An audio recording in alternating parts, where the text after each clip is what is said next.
Hai sobat, gimana kabar kalian? Semoga disehatkan selalu dan banyak rezekinya, amin. Jangan lupa untuk berlangganan. Dengan Anda berlangganan, Anda menjadi orang pertama di channel ini yang memiliki hak istimewa. Pada kesempatan kali ini, Sabta Novel akan melanjutkan Tales of Herding Gods episode 1011-1015. Jika kalian penasaran, yuk mari kita masuk ke alur ceritanya.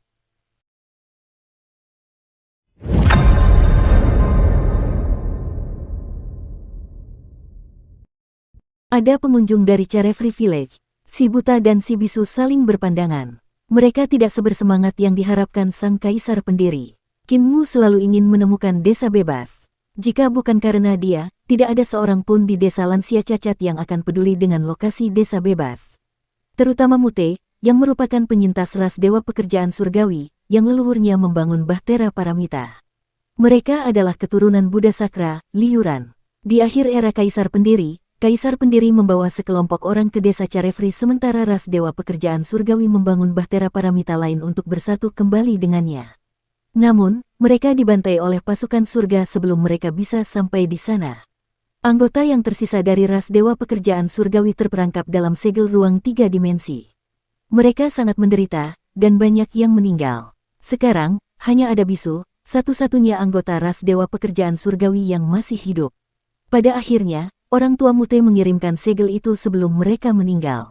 Akibatnya, ia harus menghadapi kegelapan dan bahaya reruntuhan besar sendirian sebagai seorang anak. Mute paling tidak menyukai Carefree Village. Bahtera Paramita telah lama berada di reruntuhan besar, dan tidak sekalipun ia berpikir untuk mengambilnya kembali agar dapat pergi ke Carefree Village, tidak peduli seberapa besar penderitaannya. Kamu berasal dari desa Carefree. Itu tidak biasa. Ada juga seorang pengunjung dari desa Carefree sebelum bencana perdamaian abadi, seseorang bernama Guru Surgawi Zizi. Dia adalah ahli formasi, dan aku belajar banyak darinya. Blaine melanjutkan, namun, selama bencana perdamaian abadi, dia pergi bersama semua dewa dari era kaisar pendiri di bawah perintah kaisar pendiri. Kami ditinggalkan sendirian untuk menangani krisis. Apakah Anda di sini dari desa Carefree untuk memberi kami perintah dari kaisar pendiri? Kaisar pendiri menggelengkan kepalanya dan berkata, ketika Guru Surgawi Zizi kembali ke desa bebas, aku mendengarnya berbicara tentang reformasi perdamaian abadi, jadi aku datang ke sini untuk memperluas wawasanku. Si Bisu menyela si Buta dan melambaikan tangan, memberi isyarat sesuatu. Si Buta berkata, tidak seburuk itu. Kaisar pendiri bertanya dengan rasa ingin tahu, apa yang dibicarakan oleh Taois Bisu ini. Dia memarahi Kaisar pendiri. Dia mengatakan bahwa Muer membantu 4 Raja Surgawi Agung Kaisar pendiri dengan banyak hal. Dia membantu Buddha Sakra mengurangi kekuatan yang dimiliki 20 surga dunia Buddha di surga surgawi. Dia juga dengan sukarela menjadi kambing hitamnya selain menyelamatkan Raja Surgawi Mingdu, Tiansu, dan menengahi perseteruannya dengan Yudu. Selain itu, dia membangkitkan Raja Surgawi di Yue. Si Buta terus berbicara atas nama si Bisu. Muer adalah murid kedua dari Guru Surgawi Sang Penebang Kayu Kaisar Pendiri dan memiliki hubungan yang baik dengan Guru Surgawi Nelayan dan Guru Surgawi Zizi dari 4 Guru Surgawi Agung. Muer bahkan membantu Guru Surgawi Seni Bela Diri memecahkan masalah praktisi seni bela diri dari dunia adu banteng yang tidak dapat menjadi dewa tanpa jembatan ilahi, yang merupakan bantuan besar dari pihaknya. Bahkan Fengdu pun terselamatkan karena Muer memiliki hubungan yang baik dengan Yang Mulia Surgawi Anda dan Pangeran Bumi. Namun, Kaisar pendiri tidak membalas budi. Sebaliknya, ia memerintahkan semua dewa pergi ketika bencana perdamaian abadi terjadi. Kaisar yang tidak berdaya ini berlari lebih cepat dari seekor kelinci. Tatapan Blaine dipenuhi dengan semangat saat dia melihat si Bisu yang bersemangat, yang terus membuat tanda tangan dan gerakan. Blaine melihatnya dan merasa frustrasi. Dia menasihatinya, dia tamu dari jauh, berhentilah memarahinya. Kamu tidak bisa melakukan itu. Bagaimanapun, Kaisar pendiri adalah leluhur Muer. Melakukan hal itu berarti kamu juga memarahi Muer. Jangan khawatir, dia tidak memarahimu, dia memarahi Kaisar pendiri. Itu tidak sopan, aku tahu. Oh benar, kamu berasal dari desa Carefree, kamu tidak ada hubungannya dengan Kaisar pendiri, kan? Bagaimana aku memanggilmu? Kaisar pendiri berpikir untuk mengambil pedang Carefree miliknya agar mereka dapat memverifikasi identitasnya, tetapi dia membatalkan ide itu setelah mendengar mereka. Sebaliknya, dia berkata, saya hanyalah dewa biasa dari desa Carefree bernama Yekai. Saya melakukan penelitian di desa Carefree, dan saya melihat kalian sedang mendiskusikan struktur kristal mikroskopis, jadi saya datang untuk mencari bimbingan. Saya tidak tahu bahwa Taois bisu ini memiliki dendam yang begitu besar terhadap desa Carefree. Si buta merasa lega dan tersenyum. Selama nama keluargamu bukan Qin Bisu, berhentilah mengomel. Bisu itu berhenti dengan marah sebelum memberi isyarat lagi. Aba, ya, dia impoten, kata Blind, frustrasi. Kaisar pendiri terbatuk dan bertanya, mungkinkah Muer yang kalian berdua bicarakan adalah Qinmu, yang mulia surgawimu? Kedua tetua itu langsung menjadi bersemangat. Si buta bertanya, kau juga kenal Muer? Kami yang mengajarinya. Kaisar pendiri berkata, kalian berdua tidak tahu ini, tapi yang mulia surgawimu pergi ke desa bebas Riang baru-baru ini. Mata si buta dan si bisu berbinar, dan si buta buru-buru bertanya, apakah Muer bertemu dengan kaisar pendiri? Itu adalah keinginannya seumur hidup untuk pergi ke desa bebas dan bertemu dengan leluhurnya. Kaisar pendiri mengangguk, apakah mereka bertarung? Si buta buru-buru bertanya, maksudku, apakah Muer dan kaisar pendiri bertarung? Kaisar sang pendiri tak berdaya mengakuinya, mereka bertarung. Dalam sekejap, kedua tetua itu berkata dengan puas, Muer memang seperti ini. Dia pasti akan melawan kaisar pendiri begitu bertemu dengannya. Yekai, apakah Muer mengalahkan kaisar pendiri? Kaisar pendiri tidak tahu apakah harus tertawa atau menangis saat dia bertanya, bagaimana kalian berdua tahu bahwa yang mulia surgawimu memukuli kaisar pendiri dan bukan sebaliknya? Mereka tampak puas saat Mute meletakkan kotaknya dan menopang pinggangnya dengan tangannya. Blind menggoyangkan kakinya sambil memegang tongkat dan tersenyum, berkata, jika mereka bertarung di wilayah yang sama, Founding Emperor tidak mungkin bisa mengalahkan Muer. Itulah hasil yang pantas. Bagaimana pertarungannya? Apakah brutal? Kaisar pendiri mengakuinya, itu brutal. Pertarungan yang hebat. Bisu membuat kaisar pendiri ketakutan dengan suara menggelegar. Blind sangat gembira dan tersenyum. Itulah yang diharapkan dari Muer. Dia tidak menyia-nyiakan bimbingan hati-hati selama bertahun-tahun dari kita. Kaisar pendiri dan desa Carefree harus jatuh sekarang. Dia juga harus dipukuli dengan brutal. Kaisar pendiri tidak dapat menahan ekspresinya dan terbatuk. Tuan-tuan, struktur mikroskopis emas suci ini, emas ilahi, emas hitam, dan logam biasa semuanya memiliki struktur mikroskopis yang berbeda, yang menyebabkan fleksibilitas dan kekuatannya sangat berbeda. Blind menjelaskan, jadi, kami berencana mengubahnya, menempa emas hitam menjadi emas suci. Kami sedang mengerjakannya. Karena Anda dari Carefree Village, apa gunanya penelitian ini? Kaisar pendiri menggelengkan kepalanya sambil linglung. Si bisu memberi isyarat yang menunjukkan rasa jijiknya. Si buta berkata, itu bukan salahnya, itu salah penguasa yang tidak mampu.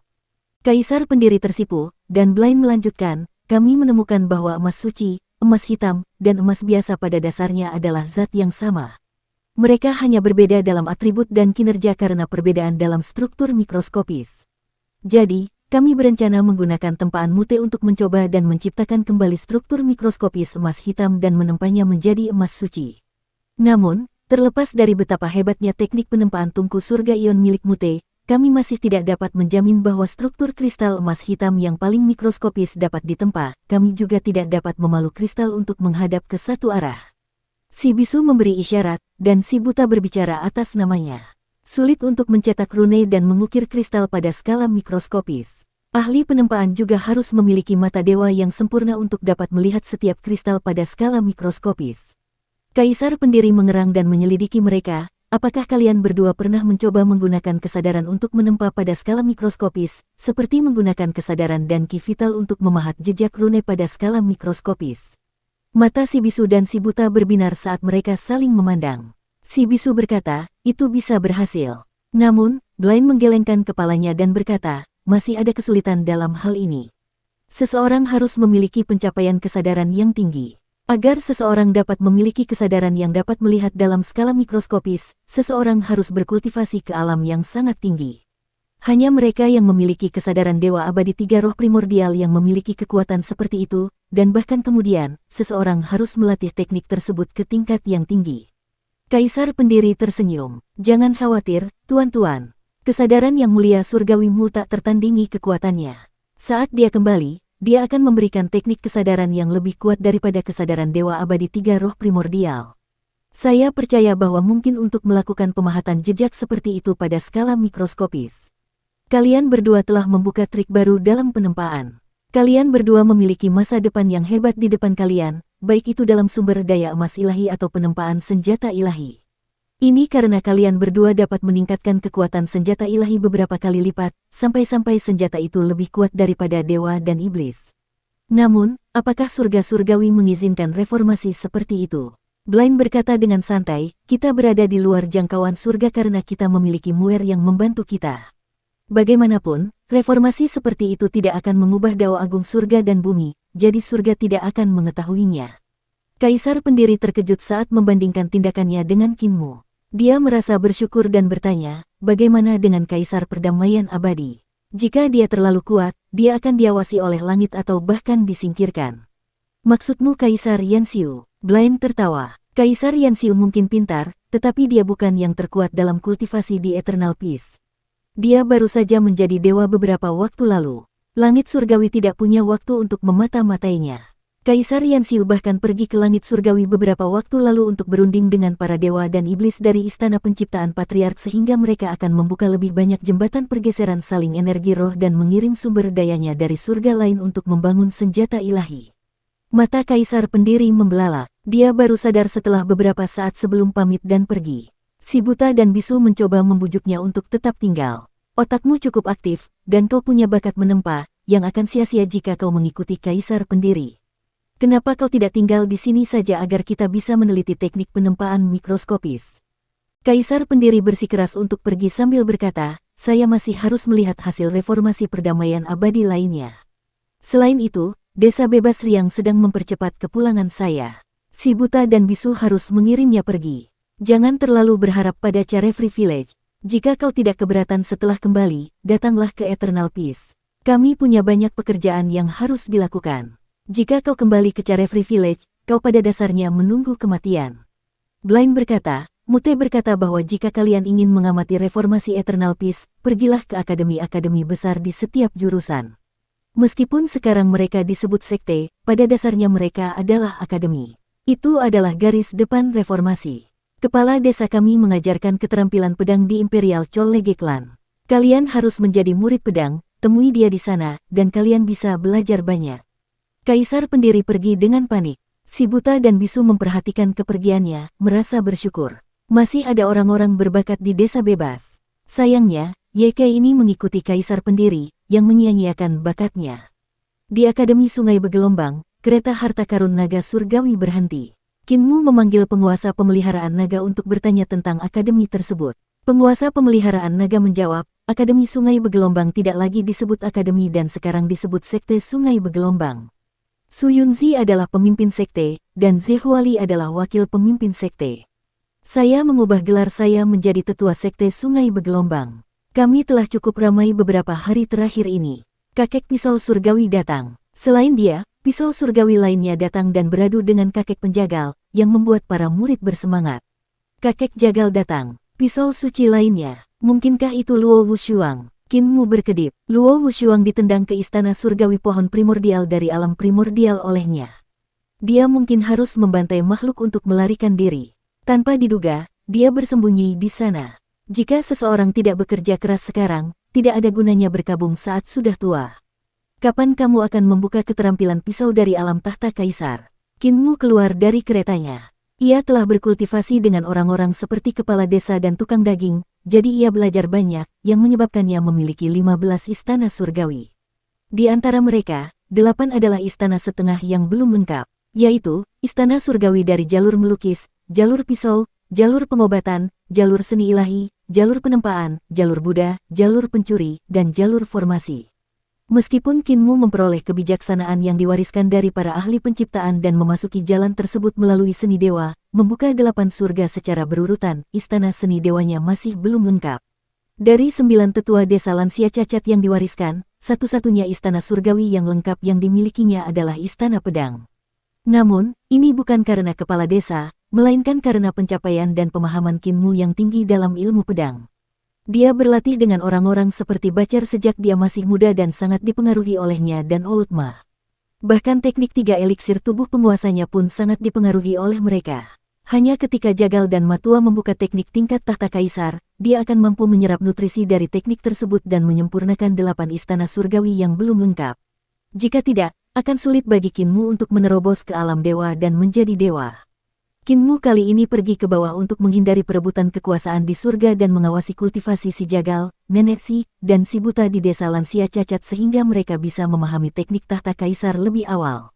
Meskipun Akademi Sungai Bergelombang mengubah namanya menjadi Kultus Sungai Bergelombang, tidak ada perbedaan mendasar.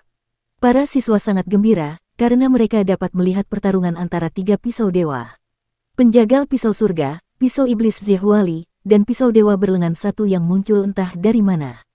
Pertarungan mereka menjadi pemandangan baru. Pisau surgawi milik jagal membebaskan dan bebas, pisau iblis milik Zehwali aneh dan tak terduga, dan pisau ilahi milik pria berlengan satu itu tepat dan berani. Kinmu melihat pertarungan di antara mereka bahkan sebelum ia memasuki Akademi Sungai Bergelombang.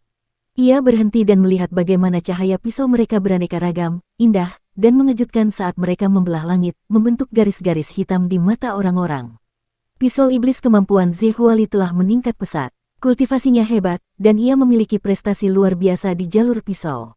Ia memasuki jalur tersebut dengan pisau dan menemukan cara baru untuk memasuki jalur yang lebih cocok untuknya.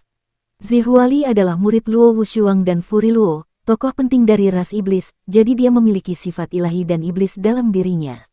Namun, dia tidak dapat memasuki jalan dengan pisau untuk waktu yang lama, sampai dia bertemu dengan jagal dan pisau surganya. Saat itulah dia menjadi tercerahkan dan menerobos penghalang mentalnya untuk memasuki jalan dengan pisau. Keahliannya dalam menggunakan pisau memiliki ketepatan dan kehalusan Luo Wushuang, tetapi juga memiliki sifat jahat ras iblis dan keagungan jagal. Itu sangat mengesankan. Namun, dia adalah orang pertama yang terjatuh karena prestasinya yang dangkal. Di langit, hanya penjagal pisau surga dan Luo Wushuang yang masih bertarung.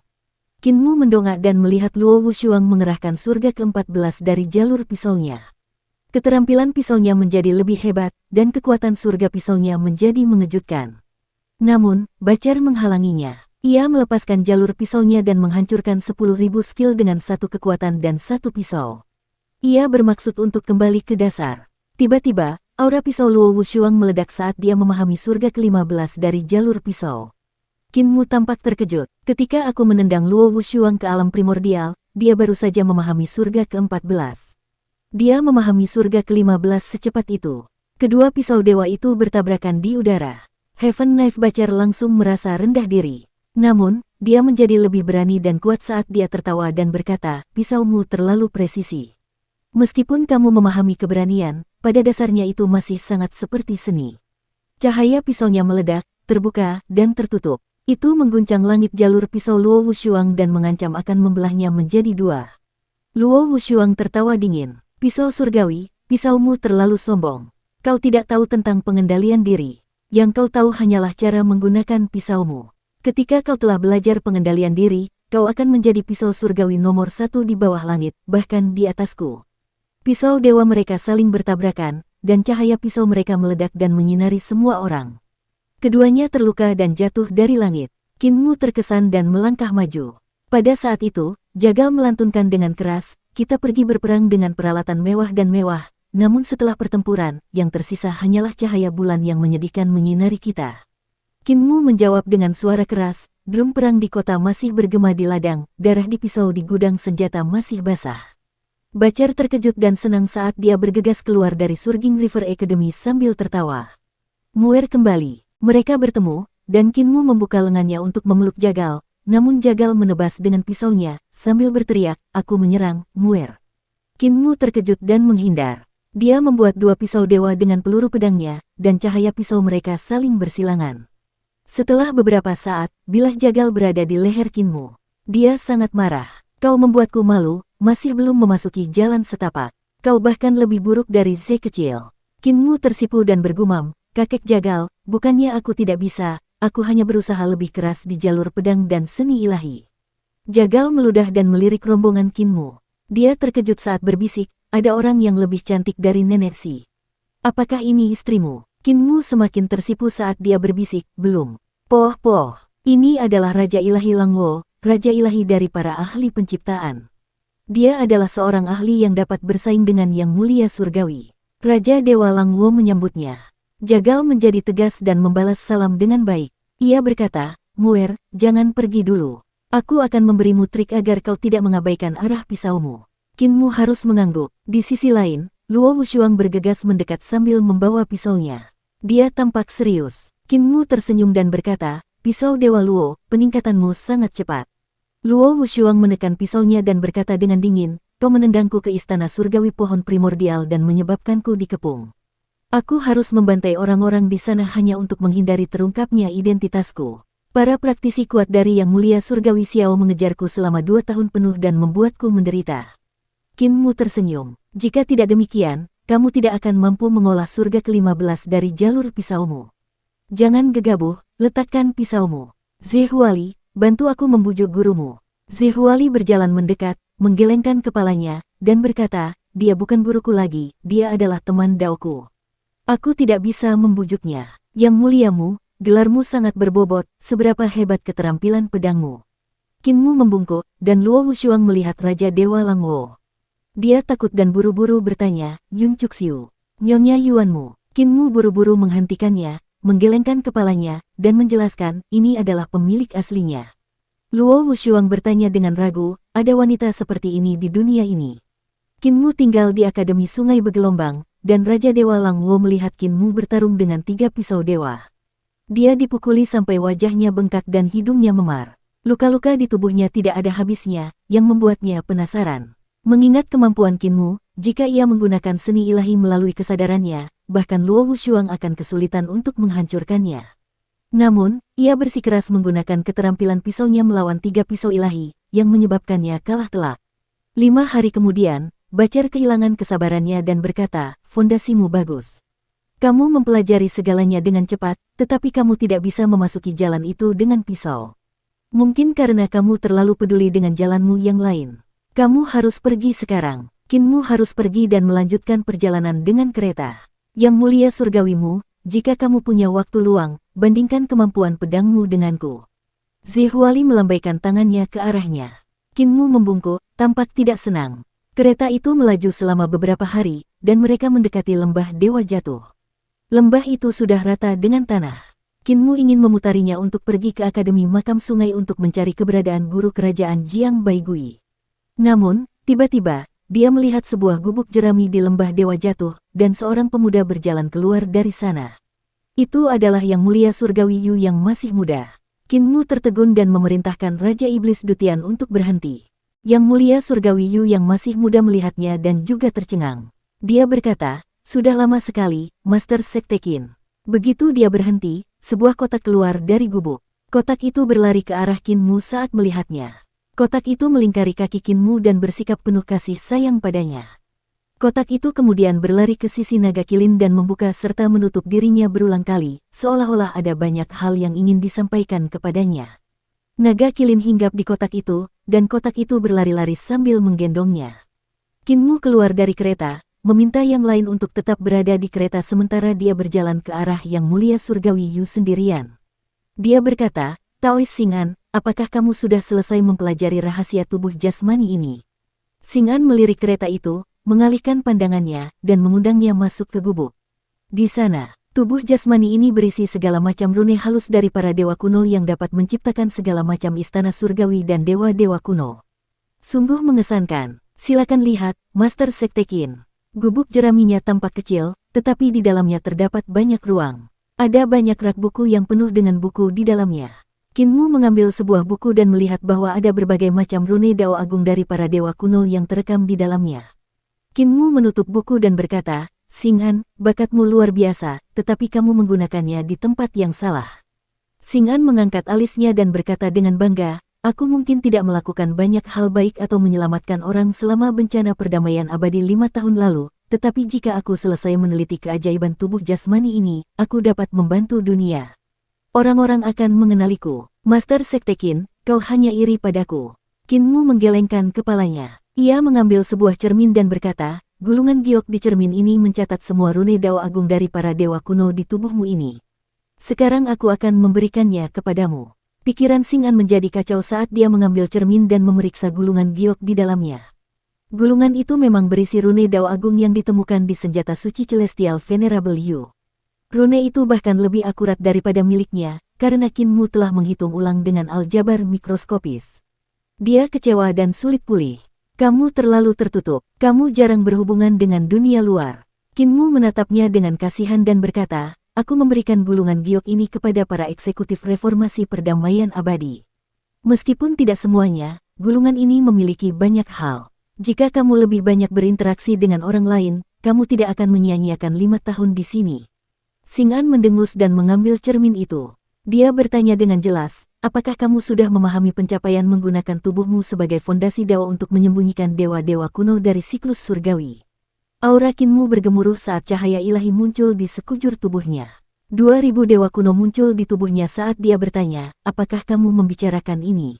Xing'an tercengang, dan dia mendapati dirinya tidak dapat berbicara.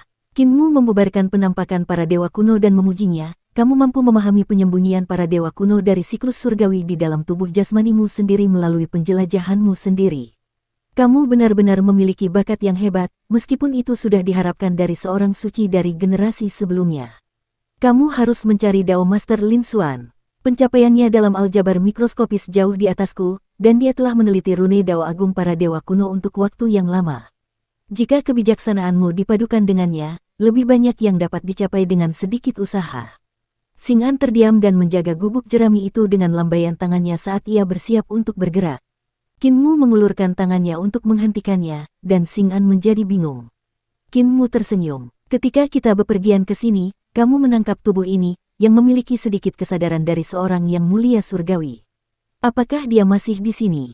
Xing'an mengangguk dan berkata, aku tidak bisa memurnikannya, jadi aku menyegelnya. Berikan padaku. Tatapan mata Kinmu berbinar. Xing'an mengambil botol giok dan memberikannya kepadanya. Dia berbalik untuk memanggil kotaknya sebelum mengambilnya dan pergi. Kinmu memperhatikan kepergiannya sebelum kembali ke kereta. Ia bermain dengan botol dan tampak berpikir keras.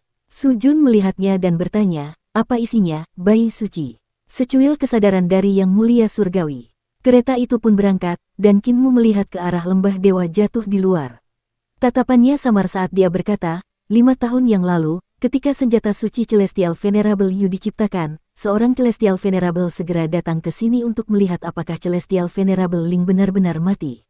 Kemudian, aku memasuki tempat itu bersama murid Celestial Emperor, Yan Qiling, serta Xing'an dan yang lainnya. Hanya Celestial Emperor dan Grand Emperor yang peduli dengan nasib Celestial Venerable Ling. Celestial Emperor mengirim Yan Qiling ke sini, jadi itu pasti Grand Emperor. Dia memeriksa botol giok itu, dan berkata dengan jelas, Kaisar Surgawi hanya peduli dengan tubuh jasmaninya, sementara Kaisar Agung peduli dengan kematian yang mulia Surgawi Ling.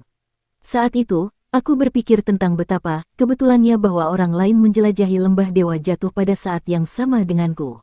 Sekarang, tampaknya Kaisar Agung dan Kaisar Surgawi meramalkan dengan benar bahwa hanya aku yang bisa membuka lembah dewa jatuh dan memasukinya, jadi mereka tiba di sini bersamaku.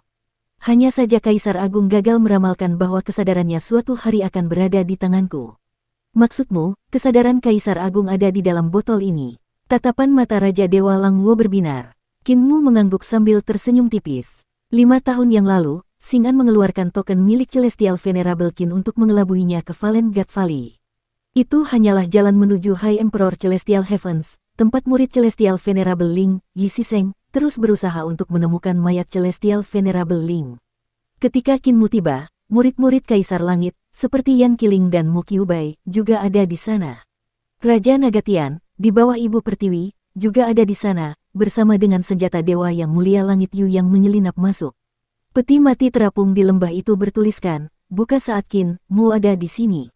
Itu berarti peti mati itu akan terbuka saat bersentuhan dengan Yang Mulia Surgawi Mu dan Yang Mulia Surgawi Qin. Saat itu, Kinmu merasa aneh karena saat dia tidak pergi ke lembah dewa jatuh, tidak ada seorang pun yang menjelajahinya. Namun, saat dia pergi, semua orang ikut bersamanya. Itu terlalu kebetulan. Sekarang, tampaknya rencana Kaisar Langit Kuno dan Kaisar Agung gagal. Tentu saja, Ibu Pertiwi juga terlibat. 5 tahun lalu, Kinmu tidak bisa memahami rencana mereka. Sekarang, dia mengerti apa yang terjadi di sana 5 tahun lalu. Kaisar Langit, Kaisar Agung, dan Ibu Pertiwi tahu bahwa hanya setelah mereka mendapatkan token dari Yang Mulia Langit Qin dan Yang Mulia Langitmu, mereka dapat membuka lorong di lembah dewa jatuh. Jadi, mereka menunggu kedatangan Kinmu agar mereka dapat masuk. Meskipun mereka licik, mereka gagal meramalkan bahwa senjata suci Kaisar Agung, Celestial Venerable Yu, akan disingkirkan oleh Qin Mu dan bahwa Xing'an akan menekan dan menyegel kesadaran Celestial Venerable di dalamnya. Akhirnya, Xing'an mengambil senjata suci Celestial Venerable Yu dan melarikan diri dengannya. Orang-orang di bawah Ibu Pertiwi tewas, sementara sebagian besar murid Kaisar Surgawi kuno juga tewas, kecuali Yan Qiling. Ibu Pertiwi menderita kerugian besar, sementara Kaisar Langit tidak dapat menemukan jasadnya. Adapun Kaisar Agung, bukan saja ia tidak dapat memverifikasi kematian Yang Mulia Langit Ling, ia juga tidak dapat mengambil kembali kesadaran yang ia gunakan untuk mengendalikan jasad Kaisar Langit. Qin Mu juga tidak mendapatkan apapun darinya. Hanya Xing'an yang mendapatkan senjata suci Celestial Venerable Yu dan menekan kesadaran Kaisar Agung di dalamnya. Pemenang besar pertempuran itu tampaknya adalah Xing'an. Namun, takdir membodohi semua orang. Setelah Xing'an mendapatkan senjata suci Celestial Venerable Yu dan menempati tubuh jasmani, ia menyia-nyiakan 5 tahun hidupnya pada rune Dao Agung para dewa kuno. Sementara itu, ia gagal memurnikan hadiah yang paling berharga, kesadaran Kaisar Agung, yang kini jatuh ke tangan Qin Mu. Qin Mu menatap botol giok itu sambil tersenyum lebar. Akhirnya dia tertawa terbahak-bahak. 5 tahun yang lalu, siapa yang mengira bahwa saya akan menjadi pemenang utama? Dia tertawa saat ki vital dan kesadaran menari-nari di sekelilingnya. Mereka memanifestasikan diri mereka ke dalam berbagai macam rune yang disesuaikan oleh Qin Mu. Dia kemudian mengambil berbagai macam senjata roh kalkulasi dan menghitung ulang berulang kali untuk memodifikasi rune tersebut. Raja Dewa Langwo memperhatikannya dan menjadi bersemangat. Bayi suci, apakah kau butuh bantuanku untuk memurnikan kesadaran Kaisar Agung? Bagian dalam botol giok itu lemah, dan akan mudah untuk dimurnikan. Tidak sekarang. Qin Mu berkonsentrasi penuh pada perhitungannya, tanpa mengangkat kepalanya sedikit pun. Ia menjawab, setelah aku selesai menyempurnakan seni ilahi ini, maka aku akan merepotkanmu. Raja Dewa Langwo memeriksa rune yang dimunculkan oleh kesadaran dan ki vitalnya. Rune-rune itu luar biasa dan rumit, sehingga membuatnya tidak dapat memahaminya. Su Jun juga tidak dapat memahaminya, jadi dia bertanya kepada Naga Kilin tentang hal itu. Naga Kilin meliriknya dan berkata, Master Sekte sedang memodifikasi seni ilahi pemandu jiwa. Pemandu jiwa digunakan untuk memimpin dan membimbing jiwa. Dilihat dari runenya yang dimodifikasi, dia bertujuan untuk membuatnya membimbing kesadaran, bukan jiwa.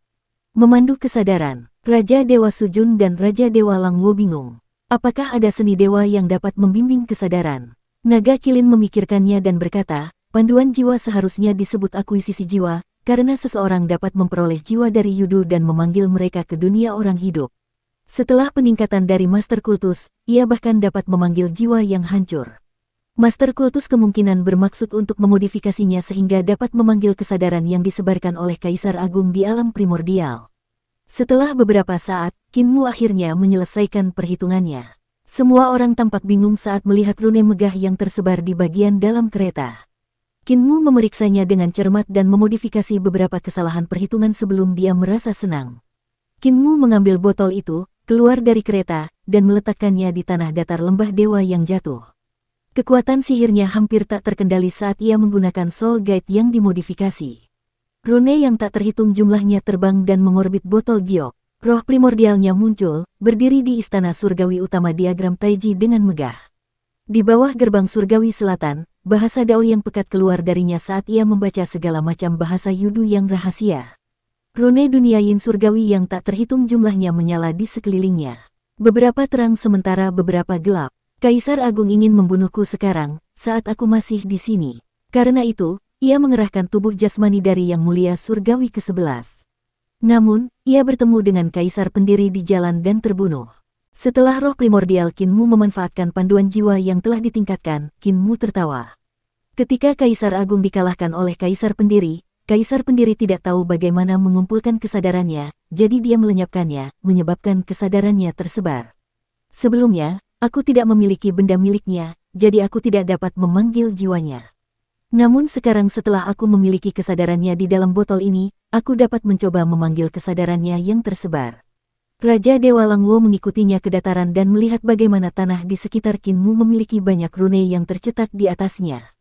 Rune-rune itu menyala dan menyebar ke segala arah, menutupi semakin banyak tanah. Tak lama kemudian, rune tersebut menutupi area dengan radius 100 mil, membentuk formasi besar. Raja Dewa Langwo memikirkannya dan berkata, bahkan jika Kaisar Pendiri menyebarkan kesadaran Kaisar Agung yang ada di mayat yang mulia surgawi, kesadaran itu akan menyatu lagi. Dia mungkin telah mendapatkan kembali kesadarannya. Saudari Raja Ilahi, tenanglah. Kaisar Pendiri melepaskan bentuk pedang ke-20 dan 34 surga jalur pedang untuk membunuhnya. Dengan demikian, kesadarannya tidak dapat menyatu dalam waktu singkat. Selain itu, roh primordial Kinmu mengaktifkan sepenuhnya panduan jiwa, dan rune-rune megah yang tak terhitung jumlahnya berputar di sekitar botol giok. Rune-rune tersebut membekas pada botol satu persatu. Gelombang demi gelombang yang berdenting ditransmisikan ke dalam botol giok sebelum menyebar di dalamnya. Setelah itu, gelombang-gelombang itu menyebar keluar dengan irama yang mengagumkan. Orang biasa tidak dapat merasakan irama seperti itu. Bahkan Raja Dewa Langwo dan Raja Dewa Sujun pun hampir tidak dapat menangkapnya. Lagi pula, karena dia di sini untuk membunuhku, mengapa dia bisa mendapatkan kembali kesadarannya dengan mudah? Kinmu tampak gugup saat berkata dengan sungguh-sungguh, kesadarannya pasti belum meninggalkan alam primordial. Sebaliknya, para dewa dan iblis di sini akan terus melacakku. Raja-raja ilahi, aku akan segera menjalin hubungan dengan Kaisar Agung. Apakah kalian berdua siap? Raja Dewa Langwo buru-buru memanfaatkan kesadarannya. Kesadarannya luar biasa kuat, dan langsung menyebar ke 35 kekosongan dan membentuk segala macam seni dewa yang ditempa dari segala macam kesadaran.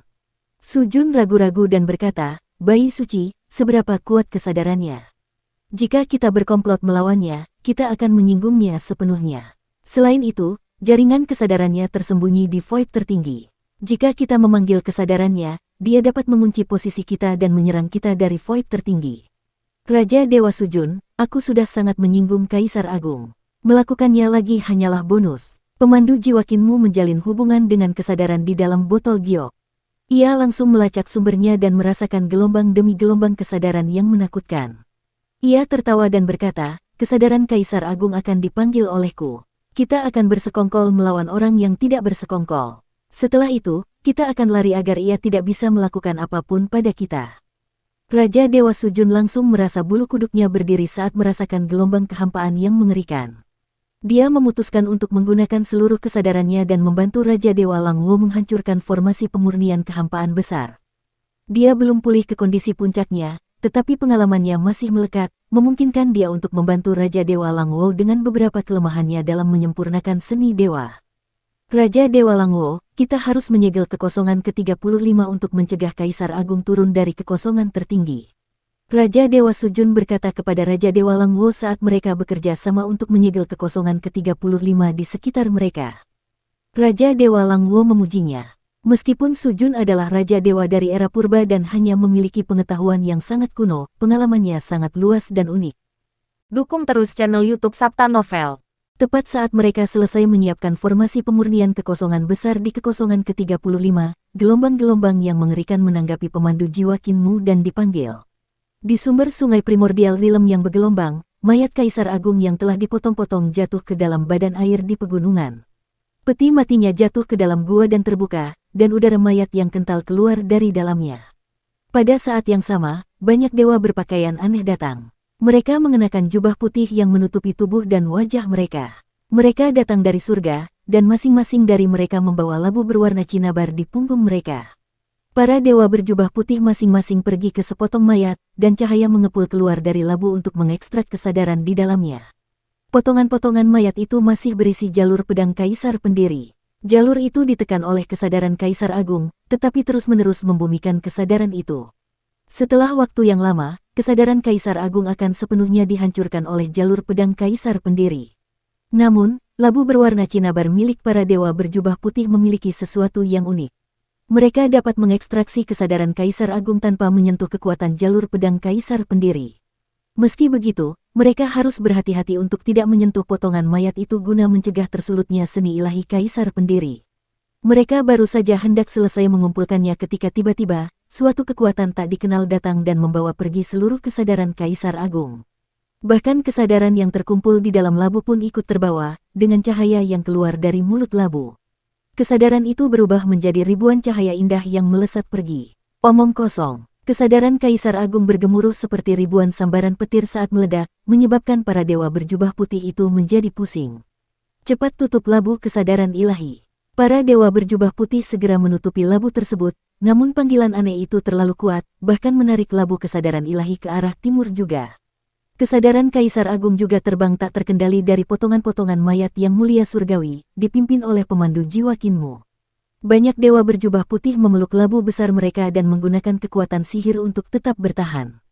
Meskipun demikian, banyak labu kesadaran ilahi terbang menjauh. Hal-hal yang tidak berguna. Tiba-tiba, kesadaran di salah satu dari mereka terbang keluar dan masuk ke dalam tubuh dewa berjubah putih. Setelah tubuhnya dipinjam oleh Kaisar Agung, ia juga terbang ke arah timur, karena dipandu oleh pemandu jiwa Kinmu juga. Pada saat yang sama, labu lainnya meledak, dan kesadaran Kaisar Agung di dalamnya terbang keluar dan masuk ke tubuh para dewa berjubah putih. Hanya satu dari para dewa berjubah putih yang merupakan dewa sejati, dan dia berjuang melawan panggilan Kinmu saat dia ditarik terbang menuju lembah dewa yang jatuh. Lembah dewa yang jatuh memang jauh dari sana, tetapi dengan keadaan seperti itu, hanya butuh waktu singkat sebelum dia ditarik ke sana dan disempurnakan oleh Kinmu. Bocah kecil, kau pikir kau bisa merenggut kesadaranku? Kau menganggapku rendah. Dewa berjubah putih itu murka, dan ia mengerahkan seluruh kekuatannya untuk memanfaatkan kekuatan magis tubuh jasmani itu, ingin mendorong tubuh jasmaninya ke bawah. Meskipun demikian, ia tetap dituntun ke arah timur. Sebuah kota dewa muncul di depan. Itu adalah tempat berkumpulnya pasukan surga di alam primordial. Mata dewa berjubah putih itu bersinar saat dia membuka mulutnya. Cahaya keluar darinya seperti aliran air terjun dan menuju ke kota dewa itu. Cahaya pelangi melolong saat menyapu kota. Ribuan dewa dan iblis tenggelam oleh cahaya sebelum mereka sempat bereaksi. Seperti ribuan tentakel, sinar cahaya menembus lubang para dewa dan iblis. Seketika, mereka semua dituntun oleh pemandu jiwa, terbang menuju lembah dewa jatuh. Jenderal yang bertanggung jawab atas kota itu adalah seorang ahli alam langit Numinous, dan dia segera menggunakan seni ilahinya. Namun, itu tidak berguna. Kaisar Agung terbang bersama ribuan dewa dan iblis yang dikendalikannya, dan mereka bersilangan di udara untuk membentuk formasi pembunuhan yang megah. Pemandangannya megah dan menggetarkan. Yang muliamu, kau telah membuatku kesal berkali-kali. Hari ini aku akan menunjukkan kepadamu kekuatan penguasa masa lalu yang jauh. Puluhan ribu dewa dan iblis terbang menuju lembah dewa jatuh. Mereka berubah menjadi sinar cahaya di udara, membuatnya tampak seolah-olah puluhan ribu komet sedang melintasi langit alam primordial. Formasi para dewa dan iblis ini terus mengalami perubahan yang tak terhitung jumlahnya di udara. Sebagai eksistensi paling kuno di dunia saat ini, pengetahuan yang dimiliki Kaisar Agung Zhu Yuxi sangat dalam. Setiap formasi ada di ujung jarinya, selalu berubah dan penuh keajaiban. Sudah lama dia tidak semarah ini.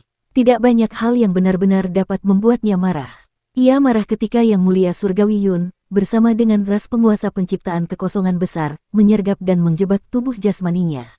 Ketika seni ilahinya sendiri ditembus oleh seni ilahi substansi yang tidak berubah yang diciptakan oleh Celestial Venerable Ling, dia menjadi marah. Dia sangat memahami kerusakan yang dapat ditimbulkan oleh seni ilahi yang menakutkan ini padanya. Jika dia tidak menyingkirkan Celestial Venerable Ling, dia akan mati di tangannya cepat atau lambat.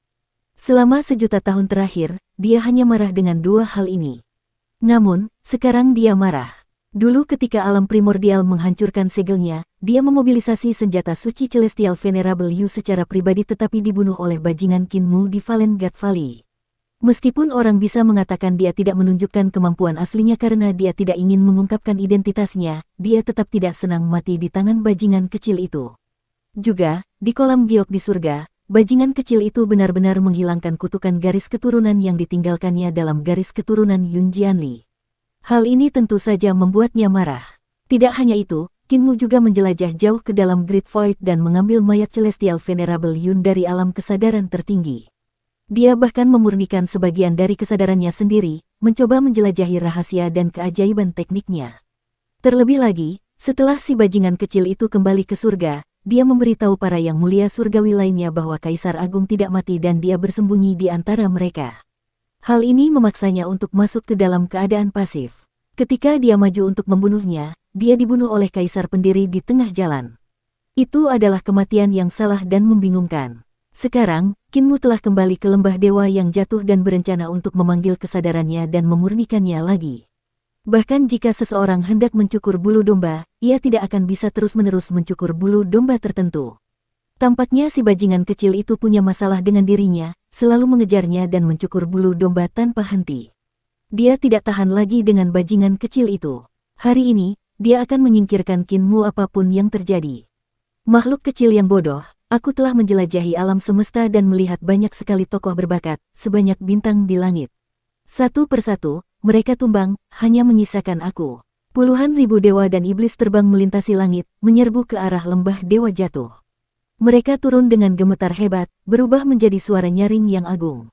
Kamu tidak layak menjadi musuhku. Selama umurku yang panjang, musuh-musuh yang kutemui jauh lebih kuat dan lebih pintar darimu. Kau hanyalah seekor semut yang dapat kubunuh dengan mudah. Masa hidupku dimulai dari era purba dan berlangsung hingga sekarang. Aku adalah makhluk hidup tertua di alam semesta, legenda yang tidak dapat dikalahkan. Sejarahku bagaikan sungai waktu yang panjang. Di lembah dewa jatuh, Kinmu melihat ke arah barat. Sinar cahaya yang menyilaukan memancar keluar seperti gelombang yang kuat. Suara yang berubah dari kesadaran Kaisar Agung sudah terngiang di telinganya, kekuatannya yang memekakkan telinga membelah langit dan bumi. Kamu hanyalah sosok yang tidak berarti dalam hidupku dan sungai waktuku yang panjang. Di mataku, kamu hanyalah setetes air, yang tidak berarti sedikit pun.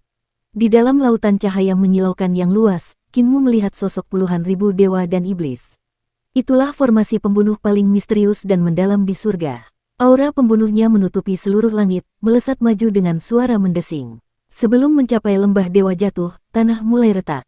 Potongan-potongan tanah terlepas dan hancur di bawah tekanan yang mengerikan, melayang di udara. Gelombang aura dewa itu menyerbu, menelan langit dan bumi. Langit tampak seperti kaca yang telah hancur berkeping-keping, sementara bumi benar-benar lenyap. Tanah dan bebatuan yang mengambang di udara terus-menerus hancur menjadi ketiadaan. Sekarang, hanya tanah di bawah kaki Kinmu yang utuh, dan langit di atas kepalanya murni, seolah tak tersentuh oleh formasi pembunuh itu. Puluhan ribu dewa dan iblis bergegas mendekat, berteriak serempak. Suara mereka berubah menjadi raungan yang menggetarkan bumi. Yang disebut Celestial Venerable Mu dan yang disebut 10 Celestial Venerable semuanya biasa-biasa saja. Sebelum suara itu terdengar, Raja Dewa Langwo tiba-tiba mengangkat telapak tangannya dan menyingkirkan daun willow di tengah alisnya, memperlihatkan mata vertikal berbentuk segi 6. Dia menyilangkan tangannya saat seni dewa kesadarannya meledak. Dalam sekejap, kesadarannya menyapu kehampaan. Saat kesadaran itu berlalu, puluhan ribu dewa dan iblis langsung jatuh dari langit, jatuh ke lembah dewa jatuh, yang telah berubah menjadi jurang. Bahkan bagi Jenderal Dewa Alam Langit Numinous, kesadaran Kaisar Agung di kepalanya dipaksa keluar dari tubuhnya saat ia terjatuh. Saat Raja Dewa Langwo menggenggam kedua tangannya, jurang itu langsung menghilang. Di bawah visualisasinya, bumi dengan cepat membesar, memenuhi jurang itu. Bahkan langit yang hancur berantakan di sekitar mereka pun kembali ke keadaan semula dalam sekejap mata. Raja Dewa Sujun berteriak dan mengerahkan segel yang tersembunyi di 35 ruang hampa. Segel-segel itu dipasang bersama olehnya dan Raja Dewa Langwo. Dengan kultivasi kesadarannya saat ini, ia tidak mampu menghadapi makhluk menakutkan seperti Kaisar Agung Juyushi. Namun, ia memiliki cukup pengalaman sementara Raja Dewa Langwo memiliki tingkat kultivasi yang mengerikan. Kesadaran Kaisar Agung, setelah melihat serangan Raja Dewa Langwo, segera tersadar. Kesadarannya yang mengerikan bergetar seperti ombak, berusaha sekuat tenaga untuk membeku agar dapat melawan panduan jiwa Kinmu. Pada akhirnya, terbukti terlalu sulit untuk melawan seni Dewa Kinmu, dan kesadarannya tersedot ke dalam botol giok di samping kaki Kinmu. Tepat pada saat ini, segel dari 35 ruang hampa diaktifkan. Dimulai dari ruang hampa ke-35, segel tersebut melompat ke ruang hampa ke-34, menyatu dengan segel di sana. Setelah itu, segel yang menyatu melompat ke ruang hampa ke-33. Meskipun penggabungan segel dari banyak lapisan kehampaan terdengar lambat, pada kenyataannya, itu cukup cepat. Dalam sepersekian detik, segel yang digabungkan telah mencapai kehampaan pertama, yang merupakan alam primordial tempat Kinmu dan yang lainnya berada. Kesadaran Kaisar Agung telah ditundukkan oleh segel dan dipaksa masuk ke dalam botol giok. Ketika seluruh kesadaran Kaisar Agung tersedot ke dalam botol giok, 35 segel melingkar berputar mengelilingi botol, menyegel setiap inci permukaan botol, tidak meninggalkan celah. Jadi itu kamu. Botol giok itu bergetar saat suara marah Kaisar Agung terdengar. Aku mengenalimu, gadis yang menyergapku bersama dengan Yang Mulia Surgawi Yun. Penguasa penciptaan kekosongan besar, dan juga kau, Raja Ilahi Sujun. Raja Dewa Sujun tertawa terbahak-bahak. Juyushi, sudah lama kita tidak bertemu. Dulu, kau menghajarku sampai babak belur. Sekarang, kau berada di dalam botol sementara aku di luar. Kaisar Agung meraung marah, Sujun, sebagai Raja Dewa dari para penguasa penciptaan, kau telah berkolusi dengan orang luar dan menyergapku bersama ras manusia. Dan kau, gadis, meskipun menjadi pemimpin para penguasa penciptaan, telah bersekongkol melawanku 2 kali, menyergap Kaisar Agung dari ras penguasa penciptaan. Raja Dewa Langwo berkata dengan jelas, kau telah menghancurkan ras penguasa penciptaan dan sudah lama tidak menjadi Kaisar Agung kami. Ju Yuxi, kami hanya ingin menarik sedikit bunga darimu hari ini. Sujun memasang ekspresi cemas saat dia buru-buru berkata, jangan ngobrol basa-basi dengannya. Awasi kekosongan ke-35 dengan saksama, kalau-kalau diserang oleh surga kesadaran agungnya. Qin Mu melarutkan panduan jiwa dan mengambil botol giok. Botol itu melompat-lompat di telapak tangannya seolah-olah berusaha melepaskan diri dan melompat ke udara. Untungnya, segel Raja Dewa Langwo dan Raja Dewa Sujun ada di sana. Karena segel itu, kekuatan yang dipancarkan dari botol itu tidak terlalu kuat. Botol itu tetap berada di telapak tangannya. Sujun dan Raja Dewa Langwo sama-sama duduk dalam posisi lotus. Inti alis mereka berulang kali memancarkan sinar cahaya yang tampak seperti gelembung yang terpilin. Mereka menjelajah jauh ke dalam kehampaan, bersiap untuk bersama-sama menutup kehampaan ke-35 untuk menghentikan surga kesadaran agung Kaisar Agung. Ada deskripsi mendalam tentang kekosongan dalam kebijaksanaan yang diberikan oleh para ahli penciptaan dunia roh leluhur kepada Qin Mu. Selama era primordial kuno, di mana para penguasa penciptaan hidup, jiwa tidaklah penting.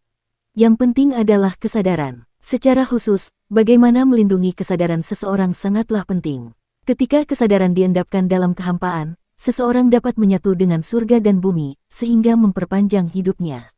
Para ahli penciptaan menggunakan kesadaran untuk menciptakan sesuatu. Bagi mereka, tempat manapun yang dapat mereka gunakan untuk menciptakan sesuatu atau menyimpan kesadaran mereka dianggap sebagai kekosongan. Oleh karena itu, alam semesta yang sebenarnya secara alami merupakan kekosongan pertama. Setelah menembus kekosongan pertama, kesadaran seseorang akan mencapai tingkat ilusi lainnya. Itulah kekosongan kedua. Jika seseorang mampu menciptakan sesuatu di kekosongan kedua, mereka dapat mencoba menerobosnya untuk mencapai kekosongan ketiga. Kekosongan ketiga lebih bersifat ilusi, samar, dan tidak nyata. Begitu seterusnya, kekosongan demi kekosongan diciptakan oleh para penguasa penciptaan. Semakin dalam seseorang menjelajah ke dalam kekosongan, semakin lama kesadarannya terpelihara. Namun, dalam kebijaksanaan dunia roh leluhur, hanya ada 35 kekosongan. Tidak ada catatan tentang kekosongan ke-36, yang merupakan kekosongan tertinggi. Sebenarnya, ketika seseorang mencapai kehampaan ke-35, kesadarannya akan hidup sepanjang langit dan bumi dan akan abadi. Seseorang akan menikmati ketenangan abadi di sana, dan hanya akan mati jika alam semesta hancur. Namun, pada zaman purba, ada ahli penciptaan yang mampu mencapai kekosongan ke-35, memurnikan kesadaran orang lain yang telah menaruh kesadaran mereka di sana, menggunakannya untuk membunuh musuh-musuh mereka. Oleh karena itu, menaruh kesadaran seseorang di kekosongan tidaklah sepenuhnya aman. Qin Mu hanya pernah mendengar tentang kekosongan ke-36, kekosongan tertinggi, dari Sujun. Namun, dia tidak tahu banyak tentangnya. Mengingat tingkat kesadarannya saat ini, akan dianggap layak jika dia bisa mencapai kekosongan ke-10. Kaisar Agung adalah satu-satunya yang dapat mencapai kekosongan ke-36. Kesadaran yang ia simpan di sana disempurnakan menjadi surga kesadaran agung yang menyeluruh. Sejak zaman purba, ia telah menyaksikan dan selamat dari malapetaka yang tak terhitung jumlahnya. Orang dapat melihat betapa kuatnya kekosongan tertinggi ini. Di masa depan, saat kesadaranku telah berkembang ke tingkat Kaisar Agung, aku pasti akan melakukan perjalanan ke void tertinggi. Namun, untuk saat ini, Qin Mu menyingkirkan botol giok itu dan berteriak, "Dutian, nyalakan kereta dan bersiap untuk melarikan diri." Di kejauhan, Raja Iblis Dutian segera membangunkan 9 naga surgawi dan bergegas membawa kereta harta karun naga surgawi secepat angin.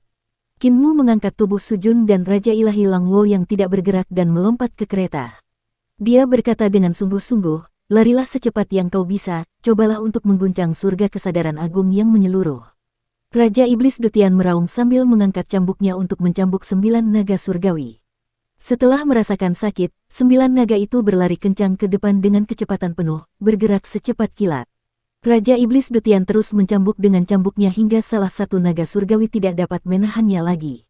Ia menoleh dan berkata, "Teman, berhenti mencambuk. Kami bukanlah binatang buas yang tidak dapat memahami apa yang kau katakan. Kau cukup menyuruh kami untuk berlari sekuat tenaga, dan kami akan menurut." Apakah perlu mencambuk kami sekeras itu? Raja Iblis Dutian ketakutan. Dia segera menyingkirkan cambuknya dan tetap diam. Kereta harta karun naga surgawi bergerak semakin cepat. Di kereta, Kinmu melihat dahi Raja Dewa Sujun dan Raja Dewa Langwo dipenuhi keringat dingin. Sinar kesadaran yang memancar dari mata vertikal berbentuk segi enam di tengah alis mereka semakin tebal. Mereka telah mencapai kehampaan ke-35. Mereka tampak seperti berada di bawah tekanan yang sangat besar. Jelas, Kaisar Agung yang murka itu mengunci mereka dengan erat. Dia masih dapat menemukan mereka meskipun kereta harta karun naga surgawi telah meninggalkan lokasi sebelumnya. Kinmu mengerutkan kening dan berkata, Dutian, bisakah kereta harta karun ini memasuki Yudu? Bawa mereka ke Yudu. Raja Iblis Dutian segera menyampaikan perintah itu. Ia mendengar suara dentuman keras saat kereta harta karun itu memasuki Yudu. Lingkungan sekitar mereka tiba-tiba menjadi gelap saat guntur bergemuruh di sekitar 9 naga surgawi saat mereka menarik kereta harta karun itu dalam kegelapan dengan kecepatan penuh. Dua Raja Dewa, Sujun dan Langwo, tiba-tiba tampak seperti terbebas dari beban berat dan terbangun satu demi satu. Sungguh dekat, Raja Dewa Langwo menyeka keringat dingin di dahinya dan memuji, Kaisar Agung memang luar biasa, menekan kita sampai kita kehabisan napas. Namun, aku telah memanfaatkan kesempatan ini untuk menemukan kekosongan tertinggi. Kinmu menghela napas lega saat melihat mereka berdua baik-baik saja.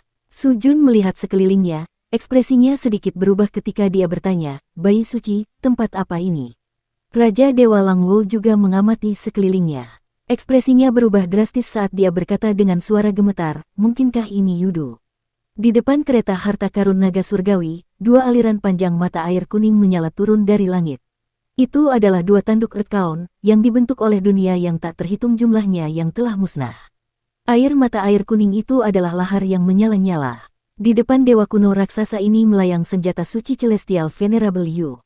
Meskipun dia hanya 1/10 dari tubuh asli Earthbound, dia tetap sangat besar, tak terukur.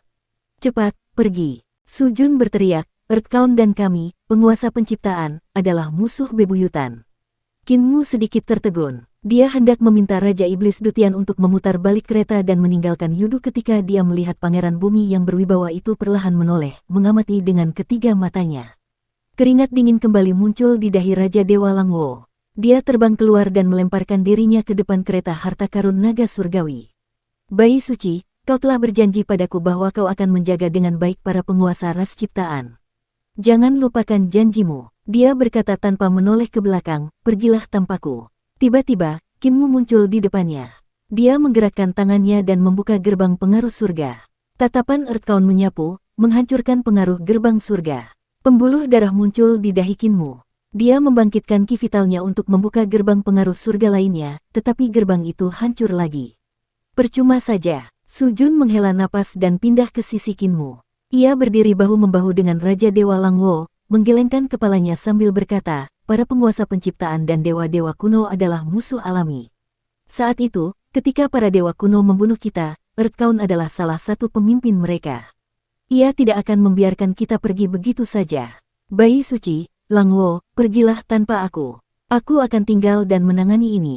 Kinmu mendengus dan mencoba membuka gerbang pengaruh surga lagi. Earthbound tampak sedikit geram. Ia menoleh dan menolak untuk menatap mereka.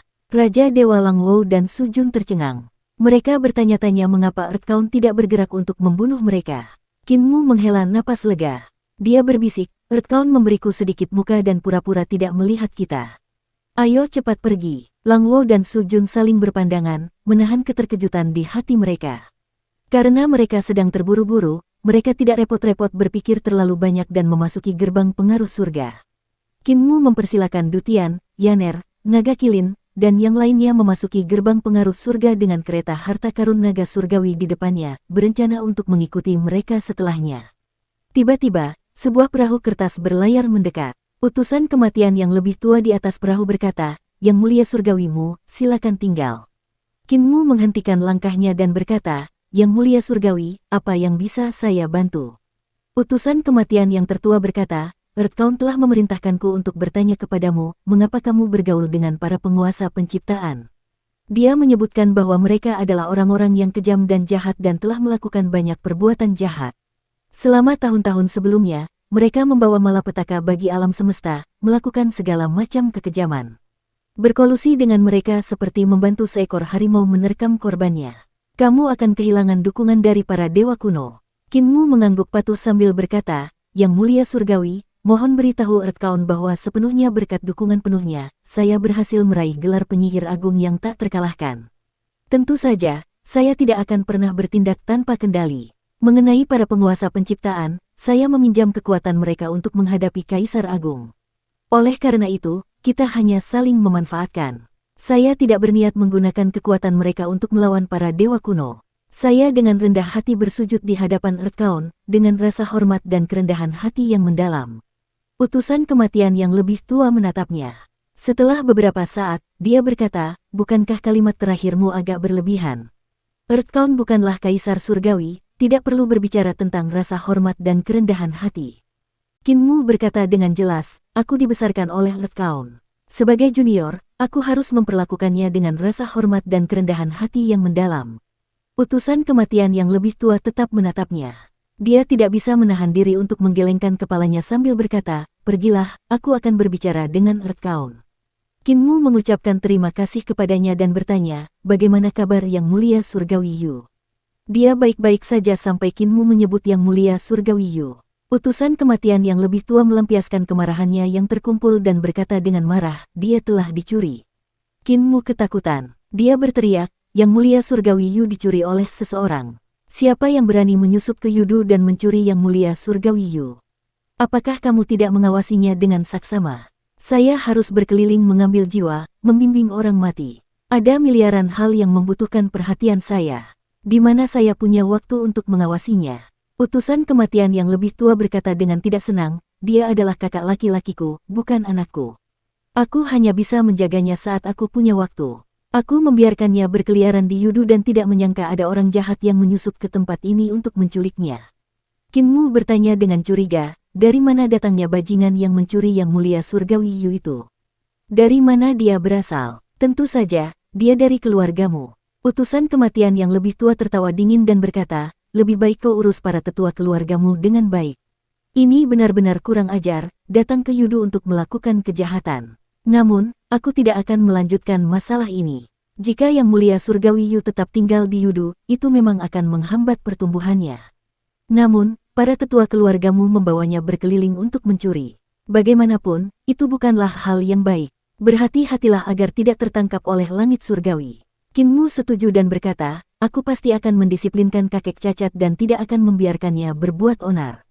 Yang Mulia Surgawi, mohon tenangkan hatimu. Utusan kematian yang lebih tua mengirimnya pergi. Setelah itu, dia berlayar dengan perahunya kembali ke daerah yang dekat dengan mata ketiga Earthbound di jantung alisnya, menceritakan kepadanya apa yang dikatakan Kinmu. Earthbound berkata dengan bingung, dengan rendah hati bersujud di hadapan Earthbound, dengan rasa hormat dan kerendahan hati yang mendalam.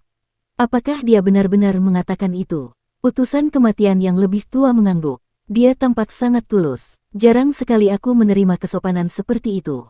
Aku tidak akan membahas apa yang terjadi hari ini. Silakan saja buat rekaman untuknya. Utusan kematian yang lebih tua itu pun mengakuinya dan berkata, sekarang setelah Yang Mulia Surgawimu terpisah dari Putra Yudu, apakah aku harus mencatatnya satu persatu? Earthbound berkata, dulu, dia dan Putra Yudu adalah satu tubuh, dan kejahatan yang dilakukan Putra Yudu adalah kejahatan yang dilakukannya. Kita harus bersikap adil. Hanya karena mereka sekarang terpisah bukan berarti kejahatan masa lalunya akan terhapus. Utusan kematian yang lebih tua setuju dan berkata, Earthbound memang tidak memihak. Kinmu kembali ke dunia orang hidup dan melihat kereta harta karun naga surgawi di dekatnya. Raja Dewa Langwo dan yang lainnya sedang menunggu di dalam. Wajah Raja Dewa Langwo dan Sujun masih sedikit pucat. Saudari Raja Dewa, kau tidak takut pada Yang Mulia Qin atau Yang Mulia lainnya? Mengapa kau hanya takut pada Pangeran Bumi? Kinmu bertanya dengan heran. Earthbound adalah musuh bebuyutan para penguasa penciptaan. Raja Dewa Langwo menggelengkan kepalanya dan berkata, hanya saudaramu, Pangeran Bumi kecil, yang mampu membuat para penguasa penciptaan lari tunggang langgang, apalagi Pangeran Bumi. Kinmu tercengang. Di dunia paramita, desa bebas selalu berada dalam posisi menerima pukulan. Keadaan baru berubah ketika Qin Fengqing tiba. Meskipun para ahli penciptaan dunia paramita memiliki kesadaran yang tak tertandingi, mereka menderita kerugian besar saat berhadapan dengan putra Yudu Qin Fengqing. Banyak yang dimakan oleh bayi berkepala besar ini. Tampaknya Dao Agung Yudu mampu menekan para penguasa penciptaan. Su Jun berkata, meskipun kita memiliki kesadaran yang kuat, roh primordial kita lemah. Oleh karena itu, jiwa kita lemah, sehingga memudahkan Qin Fengqing untuk langsung melucuti jiwa kita agar dia bisa memakannya. Dia adalah Earth Count kecil. Saat berhadapan dengan Earth Count yang asli, kelemahan para master penciptaan akan lebih terlihat.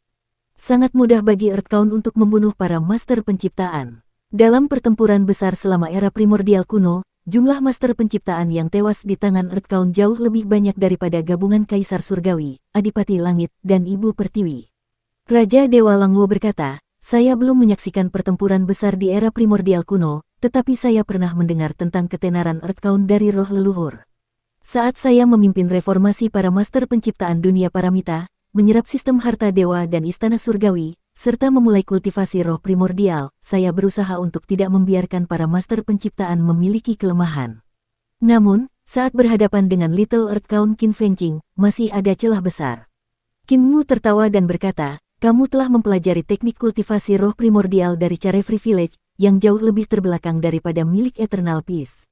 Mengingat alam yang sama, roh primordial dari praktisi seni ilahi, dewa, dan iblis Eternal Peace jauh lebih kuat. Menggunakan Founding Emperor dan diriku sebagai contoh, mengingat alam yang sama, roh primordialku jauh lebih kuat daripada miliknya beberapa kali lipat. Dia mengulurkan tangannya dan memberi isyarat. Langwo dan Su Jun tidak yakin. Terutama Su Jun. Dia telah melihat pertempuran antara Qin Mu dan Kaisar Pendiri. Meskipun Qin Mu lebih kuat, itu hanya sedikit, dan dia tidak jauh lebih kuat daripada Kaisar Pendiri. Akan tetapi, mereka tidak menyadari bahwa Qin Mu tidak sedang membual. Yang menjadi kelebihan Kaisar Pendiri adalah kecakapan bertarungnya. Wujud pedangnya yang ke-20 dan 34 surga jalur pedangnya begitu kuat sehingga menutupi kurangnya kultivasinya. Di sisi lain, Qin Mu kuat dalam roh primordial dan kekuatan sihir. Kultivasi roh primordialnya sangat kuat. Harta karun ilahi embrio rohnya, dikombinasikan dengan kekuatan sihir roh primordialnya, dapat menyaingi dewa surgawi di alam Pavilion Giok. Setelah dia berkultivasi ke alam dewa, kekuatan sihirnya dapat menyaingi seorang ahli alam tahap eksekusi dewa. Walaupun mereka tampak berimbang saat dia bertarung melawan Kaisar Pendiri, itu karena dao pedang Kaisar Pendiri terlalu kuat, jauh lebih kuat daripada miliknya. Akan tetapi, hanya berdasarkan roh primordial, Kaisar Pendiri jauh lebih rendah daripada Qin Mu. Qin Mu melihat sekeliling dan mengerutkan kening. Awalnya, dia ingin menuju makam sungai dari lembah Dewa Jatuh. Sekarang, setelah masuk dan keluar dari Yudu, geografi di sekitar mereka berubah drastis. Mereka sekarang jauh dari makam sungai dan dekat dengan Basu. Kalau begitu, pertama-tama kita akan melakukan perjalanan ke Akademi Suci Surgawi untuk mengunjungi Nenek Si dan yang lainnya. Dia, Raja Dewa Langwo, dan Su Jun duduk di tempat duduk mereka saat dia memberi instruksi kepada Raja Iblis Dutian untuk menuju Akademi Suci Surgawi. Di dalam kereta, Qin Mu mengeluarkan botol giok tempat kesadaran Kaisar Agung disegel. Dia berkata, saat memurnikan kesadaran Kaisar Agung, aku tidak menginginkan kultivasi kesadarannya, aku hanya menginginkan ingatannya untuk mendapatkan kesadaran tertingginya yang agung. Kesadarannya adalah milik kalian berdua. Raja Dewa Langwo ragu-ragu sejenak. Ia lalu mengangguk dan berkata, sebagian besar kesadaran Kaisar Agung bukan berasal dari kultivasinya sendiri, melainkan dari persembahan kurban para penguasa penciptaan dari era purba. Kesadarannya tidak murni, sehingga membatasi pencapaiannya. Ada desas-desus di antara roh leluhur para penguasa penciptaan dari kekosongan besar. Dikatakan bahwa alasan Kaisar Agung dikalahkan selama pertempurannya dengan para dewa kuno adalah karena ia mengandalkan persembahan kurban untuk meningkatkan kultivasinya, sehingga mengakibatkan ia memiliki kelemahan. Jika kultivasinya berasal dari usahanya sendiri, ia dapat dengan mudah mengalahkan Kaisar Surgawi kuno dan para dewa kuno lainnya.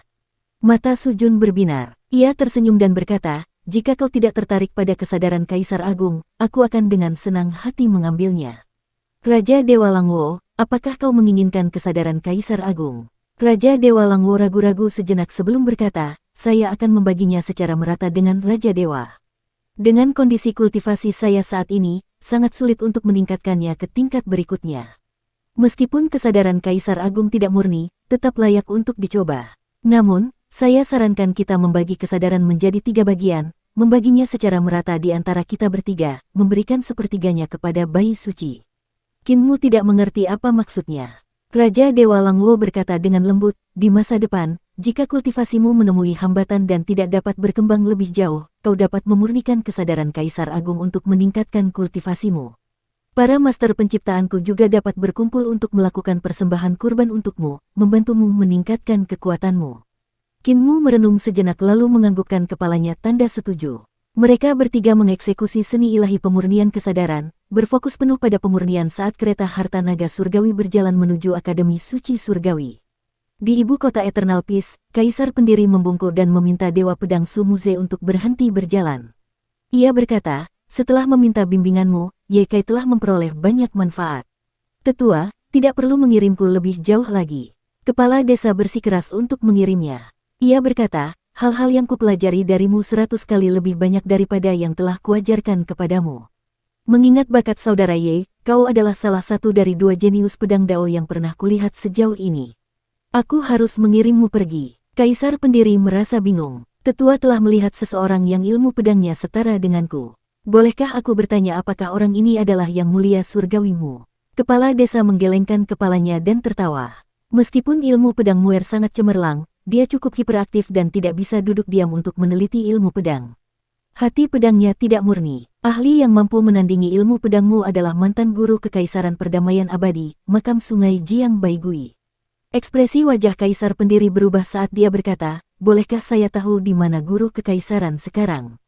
Dia ditangkap dan ditekan oleh surga, dipenjarakan. Kepala desa berkata, hati pedang Jiang Baigui sangat murni. Dao pedangnya sama hebatnya dengan alam semesta yang menciptakan dao yang tak terhitung jumlahnya.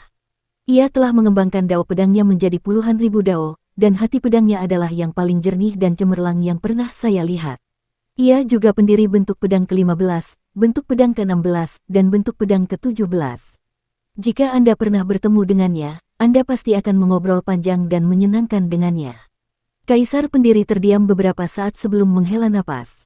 Sayang sekali dia ada di penjara besar. Aku tidak tahu kapan aku bisa bertemu dengannya.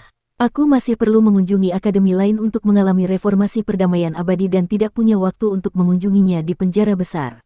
Bergantung pada takdir, aku mungkin akan bertemu dengannya di masa depan. Mari kita berpisah di sini, selamat tinggal. Kepala desa menyaksikannya menghilang di balik cakrawala, baru kembali ke Akademi Kekaisaran setelah waktu yang lama. Si Buta dan Bisu datang, mencarinya. Suara si Bisu bergema seperti lonceng besar. Kepala desa, apakah Anda melihat pria bernama Ye Kai itu? Dia memang anak ajaib. Bakat seperti dia adalah yang dibutuhkan oleh perdamaian abadi. Mengapa Anda tidak membuatnya tinggal? Kepala desa menggelengkan kepalanya. Kaisar Pendiri jelas seorang jenius. Bagaimana aku bisa membuatnya tetap tinggal? Si Buta dan si Bisu terkejut, lalu saling berpandangan, tak dapat berkata apa-apa. Ketika dia datang menemuiku, aku tidak menatapnya, tetapi merasakannya melalui auranya. Aku merasakan dia adalah penguasa pedang Dao yang berdiri di atas 34 surga. Pada saat itu, aku tahu ahli pedang Dao nomor 1 ada di sini. Kepala desa berkata dengan acuh tak acuh, bagi para praktisi pedang, setelah seseorang mencapai tingkat pencapaian tertentu di jalur pedang, mereka selalu merasa bahwa ada puncak di depan mereka yang tidak dapat mereka daki dan taklukkan. Puncak itu adalah Kaisar Pendiri, yang selalu berdiri sendiri di depan orang lain. Tujuan perjalanannya ke sini adalah untuk memberikan bentuk pedang ke-20 kepada kedamaian abadi.